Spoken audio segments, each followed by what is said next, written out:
பூஞ்சோலை மாணவர்கள் அனைவருக்கும் வணக்கம். தினமணி நியூஸ் பேப்பரில் வந்து ஒரு முக்கியமான நியூஸ், 95 ஆக்டேன் தரத்தில் E20 பெட்ரோல் விற்பனை அப்படின்னு சொல்லி கொடுத்துருக்காங்க. இந்த ஆக்டேன் அப்படின்றது எதை குறிக்கும் அப்படின்னா, பெட்ரோலோட தரத்தை குறிக்கிறது தான் இந்த ஆக்டேன் அப்படின்றது. நம்ம 8th சயின்ஸ் புக்கில் கொடுத்துருப்பாங்க. டீசலோட தரத்தை குறிக்கிறது C10. இப்போ ஆக்சுவலாக E20 பெட்ரோல் அப்படின்னா என்னன்னு சொல்லி பார்த்தீங்கன்னா, பெட்ரோலில் 20% எத்தனால் கலக்குறாங்க. இயற்கையான எத்தனால் 20% கலக்குறாங்க.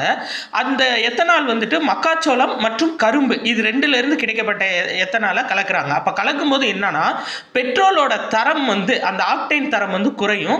ஆனால் இப்போ கவர்மெண்ட் என்ன உத்தரவு போட்டிருக்காங்கன்னா, அந்த ஆக்டேன் தரம் குறையாம 95 ஆக்டேன் அளவுக்கு பெட்ரோல் கொடுக்கணும் அப்படின்னு சொல்லியிருக்காங்க. ஏன்னா ஆக்டேன் தரம் குறைய குறைய அந்த வண்டிகளில் வந்துட்டு அந்த என்ஜினில் சவுண்ட் வர்றது, அடிக்கடி என்ஜின் பழுதாறது இதெல்லாம் இருக்குது. என்னதான் வந்து நீங்கள் எத்தனால கலந்தாலும் 95 ஆக்டேன் அப்படின்ற தரத்தில் பெட்ரோலை கொடுக்கணும். ஏப்ரல் 1 இது அமலுக்கு வரும் அப்படின்னு சொல்லியிருக்காங்க.